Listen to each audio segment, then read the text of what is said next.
I was fading in Sisters Hospital, Buffalo, New York. The room felt empty until figures appeared. I thought I was alone. Brain.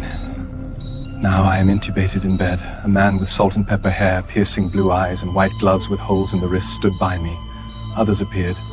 One in blue, one like a Christ server. Honey. I'm intubated in bed. A man that looked like a monk, Padre Pio-like, with salt and pepper hair and white gloves with holes at the wrists stood by me. Others appeared, one in blue, one like an altar server, blonde hair. Now I am intubated in bed.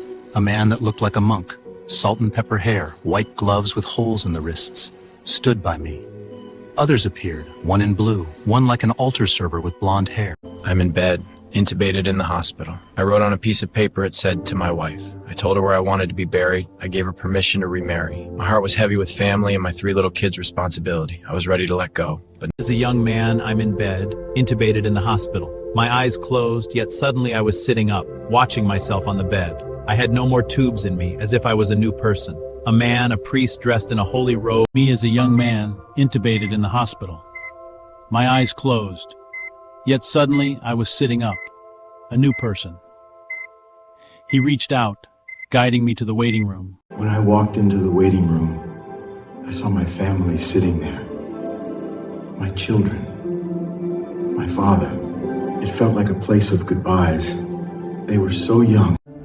At the end of the hospital, 2 doors opened to the sky. Faces I knew, glowing, smiling.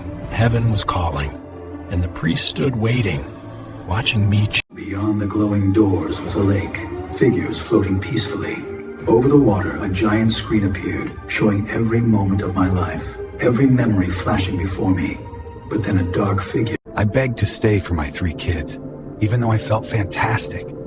The holy priest raised his arms and said, "Come to me." I said no, I wasn't ready. A nurse found a faint pulse. Life support restarted. Pain rushed back, but so did joy. I was home again.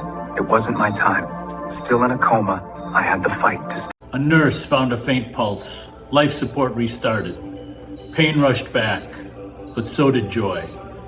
I was home again. It wasn't my time. Still in a coma? I lay in a coma. Doctors whispered, no brain activity. Let him go. But I was crying inside. My wife said no. Days passed. My sister-in-law scratched my hand. It annoyed me, but it woke me. My eyes opened. Recovery began. I was so happy to be here again. I could not talk, but I began writing what I had seen beyond. My family, my wife, my children.